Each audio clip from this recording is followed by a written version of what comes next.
Hi, I'm just some guy. You may remember me from such YouTube videos as a dork in his basement with a dozen of the same guitars, or when I'm faffing about with my band pretending to make music. As I've been searching through YouTube, one thing has become abundantly clear. There aren't enough videos by people with no credible training telling you how to set up your guitar. Well, I don't know anything about your guitar, but instead, it's a cold Sunday here in Northeast Ohio, and I can't think of a better way to waste it than to film myself setting up one of mine. So, step number 1, have a guitar. Nailed it. Step number 2, on guitars with active pickups, I start by checking the battery. Some of you may notice this guitar wasn't in the dork in his basement with 12 guitars video. You're right. In fact, this is my only Eclipse that has one of these stupid ashtray battery things. So, we'll remove the battery, and we will put our multimeter into volts DC. This is probably upside down for you guys. I don't remember. And we'll take each end and put it on each terminal. And we'll see that we're at 9.6 volts, which is plenty good for a 9-volt battery. Go figure. So that's good. We'll put it back in the guitar. On to step 3, removing the strings. You guys have done this before. You don't need to watch me do it. This guitar is still fairly new to me, and I haven't set it up yet, or set it up for myself. So as I'm doing this, I'm also going to replace some of the hardware, including these Gotoh tuners. These are the old style Magnum Lock, and I'm replacing them with the newer style. You don't need to see that either. So, out with the old. I'm still replacing tuners, but of course the new tuners had the wrong style of tuning key. It had these silly round ones instead of the silly keystones. OCD is a terrible thing. We're 27 minutes into the video. Presto! Like it didn't take any time at all. So the next thing we'll do is we'll pay a little bit of attention to the fingerboard and the frets. And again, this guitar is relatively new to me. This is the first time I've seen it without strings on. And as I'm looking at the fretboard, I'm noticing there's little dings in all the frets. Which means at some point, but not today, I'll probably end up leveling the frets and recrowning. But they're just small dimples and they shouldn't affect my playing very much, so we'll just get on with that. And so the first thing I'll do to the fingerboard, and again this is in pretty good shape, but I am going to polish the frets. And to polish the frets, I like using this Brasso, which is a metal polish.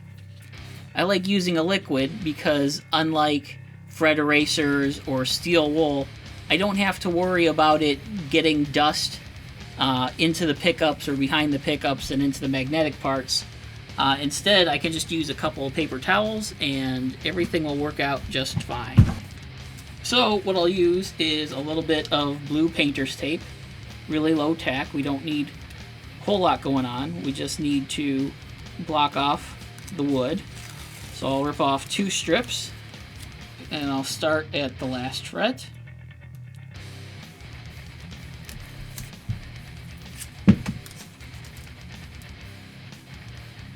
And I'll take 2 pieces of paper towel and just a little bit of the metal polish. And I've kind of spread it around. And what I'll do is I'll use my finger and I'll just go real quick along the fret, both sides, a couple passes. And what you'll see that even though these frets are in really good shape, you'll see I get a good smear of the corrosion off of the fret. And I'll use a clean paper towel and just buff it a little bit just to get the stuff off of it. And you'll see And I'll do a couple more of these and then show you a picture. We won't make you sit through all of it. But you'll see that even just a little bit of dirt will come off and make them look shiny new. I don't do this every time I change strings, but I do it often enough. I feel that clean frets look nice, but they also feel better to me when I'm playing. As I said, I don't know anything about your guitar, but if the frets on your guitar are a little crusty looking, this can make a major difference in how your guitar feels. So you can see in the shot the 3 that are done, nice and polished. You can see these that aren't. And this process probably takes 15 to 20 minutes. I won't make you sit through it. Only a small eternity later, what I do next is I will clean the fingerboard. Again, this guitar is in really good shape. It's, I think, 10 years old. But get in close, you can see a little bit of finger gunge and goos and all sorts of unpleasant stuff. That's really looking hard. I've had guitars in way, way worse shape than that. But I'm still going to clean and then oil the fingerboard. What I like to use for that, I've had really good luck with the Dunlop 65 series of products. You can get them at your favorite instrument type store, but I am out of the fingerboard cleaner, so instead I use a product called Naphtha. Oh god, I'm Stevie T. This is a petroleum product, so you definitely don't want to use this around flames. You want to work in a fairly ventilated area when you use it, and you don't want to use a lot. So I will take another paper towel and fold it a few times. And put some of the naphtha onto the paper towel. And I'll just rub it into the fingerboard.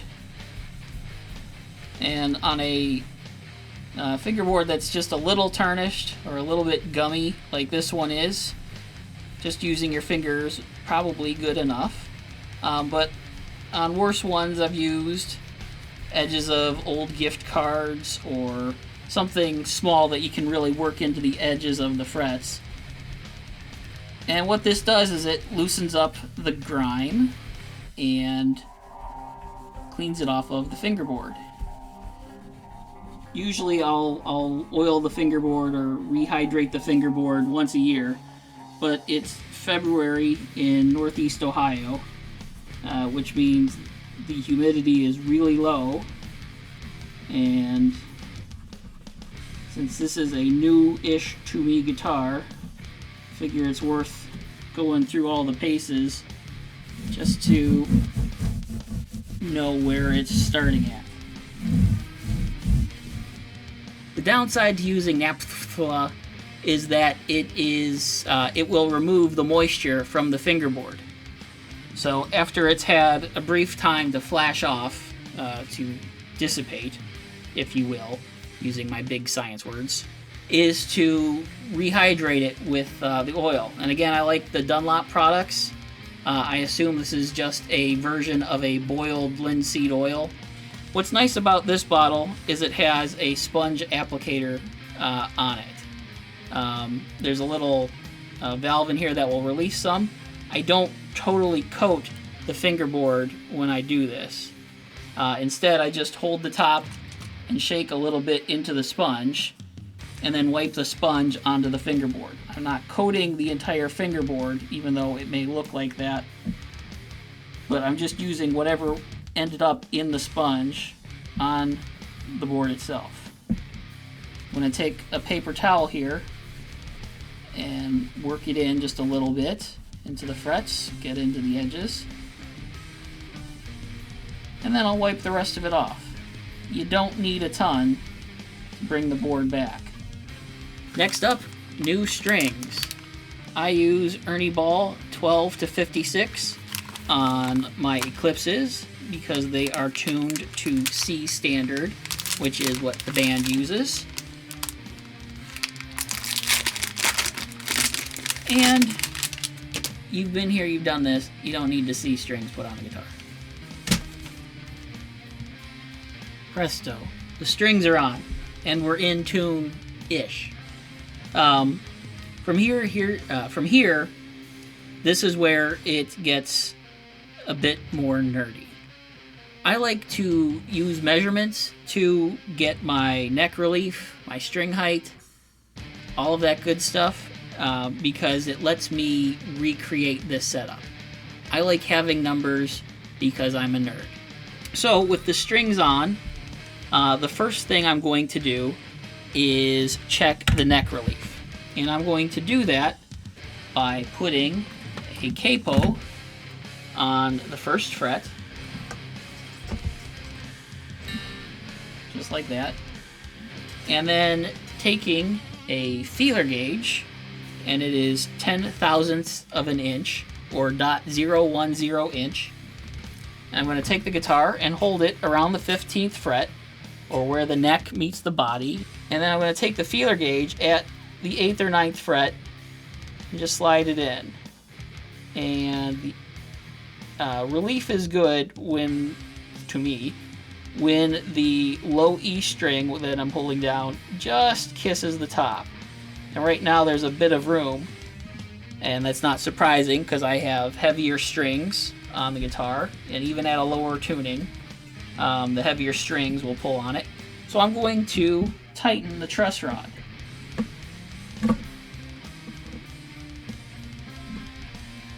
I know this is an area that scares people, but nothing I'm doing to the guitar is going to hurt it. It's all designed to work this way. It's intimidating, but I have faith in you. So I'm going to use my truss rod wrench here and tighten it, I don't know, 1/8 of a turn maybe, not a ton.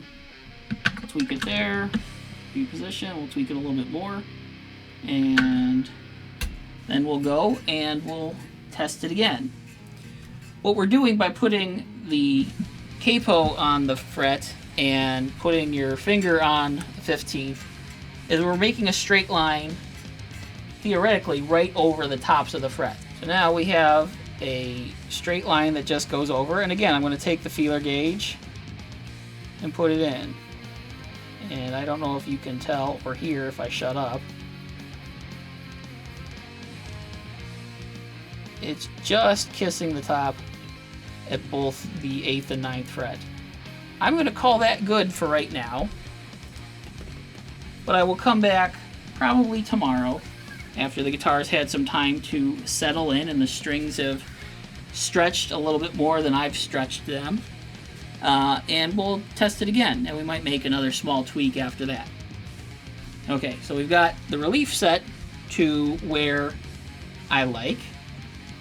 The next thing I'm going to do is I'm going to test how high the strings are over the first fret. Essentially, how the action is at the nut. One of the places I see a lot of people run into trouble with is when the guitar is buzzing, they immediately go to the bridge and raise the bridge to try to fix any buzz they're getting. And from what I've read and from my experience, you can solve a whole lot more issues with the guitar, with guitar buzzing or making sounds that you're not expecting by adjusting your neck relief just a little bit and also making sure you have the right string clearance at your first fret.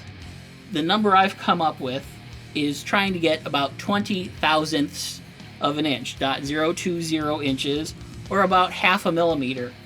And so just like with the relief, but with nothing held down, I'm going to take my 20/1000th of an inch, and it's rubbing just a little bit on the low E, the A, the D all feel good, and from the other side, all the low strings feel good. So I'm pretty happy with how the nut height is. So I know I'm good at the nut. I like the relief. The next thing I'm going to do is test the string height. For me, I like measuring at the 12th fret, and I like trying to get somewhere around 4/64 of an inch, or just over 1.5 millimeters. And so the way I do it, take this and put it on the 12th fret, and I can see some space. I'm right around 1.75. Well, actually, I'm right around 2 millimeters for the string height right now.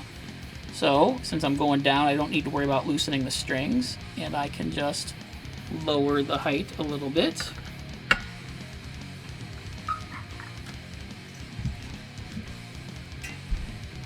And I'll try this again.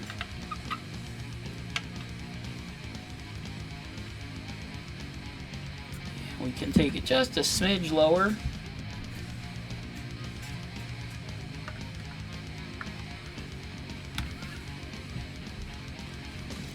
And for the first fret, do the same thing. On guitar like this Eclipse, we'll take it down just a smidge. On guitar like this Eclipse, where there's only 2 places where you can raise or lower, it's easier to do. But on a guitar that has adjustments on each string, you can go and really dial in what you want. But you want it to kind of match the radius of the fingerboard.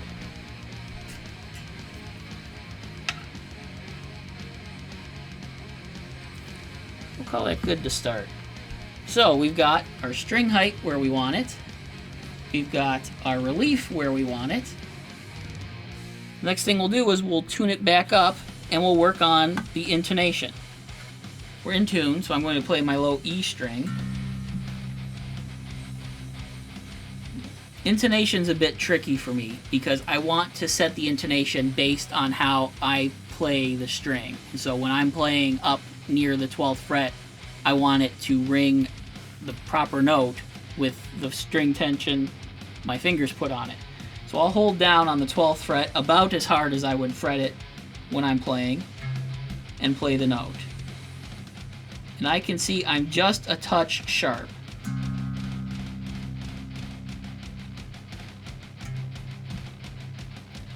So when you have a sharp string, when it's ringing sharp at the 12th fret, that means your string is too short. Just like if you move to the 13th fret, you have a higher note. That means the string is shorter and you get a higher note. So in order to fix the sharp note, I need to make the string longer. So I'm going to detune the string and adjust the saddle so that it moves further back towards the bridge.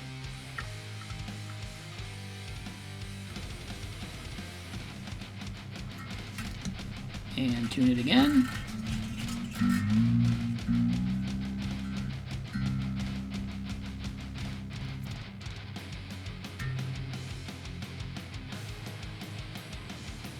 And lucky on the first shot.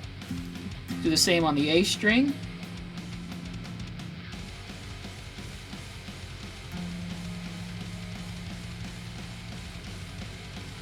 And the same thing, we're just a hair sharp.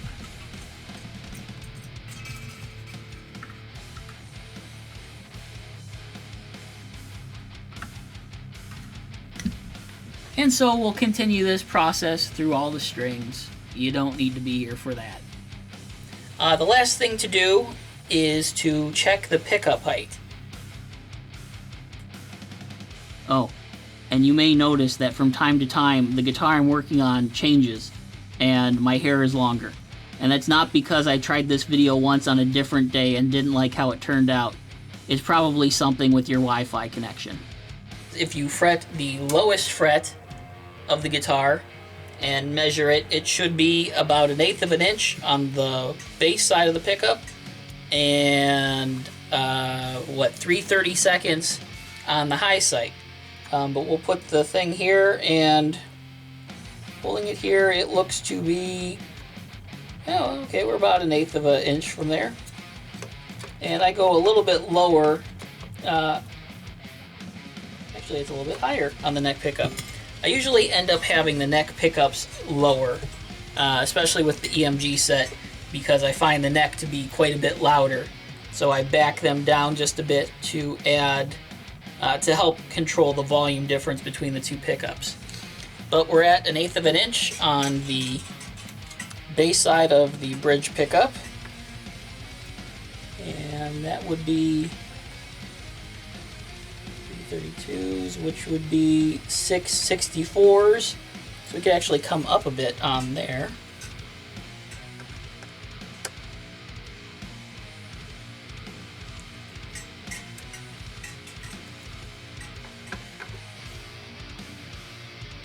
Cool. So here's the basic setup I use on all of my guitars. I'm a numbers guy. I like being able to recreate, but I can certainly respect people that do it by feel and by ear.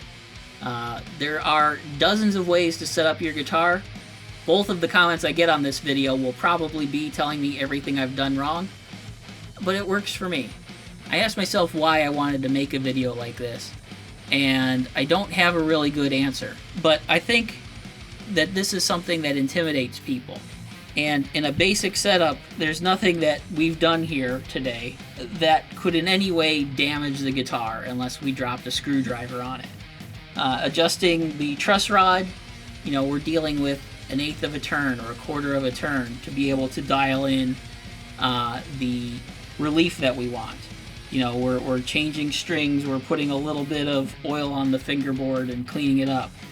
And it's something you can do that will that can make the guitar play better for you. I can put this setup on any guitar and be really close to something that's going to work for the way I play. I, and many others on the internet, have zero professional training for these types of things. The places where I've learned how to do this are books and websites like projectguitar.com and YouTube creators like Stuart McDonald, which is also a place where you can buy lots of tools. But one of my favorite creators for guitar maintenance related things is Dave's World of Fun Stuff. Dave just recently celebrated 10 years of putting videos on YouTube and fixing guitars and being a cranky, crotchety old guy, and I really enjoy his videos. And so that was reason enough to try to do these on my own. Bonus cool kid points if in the comments you can tell me what this guitar is. If you watched the video of a dork in his basement with 12 of the same guitars, you may be able to tell me what this guitar is. Mission accomplished. Sunday wasted. Do I have to keep staring? Okay.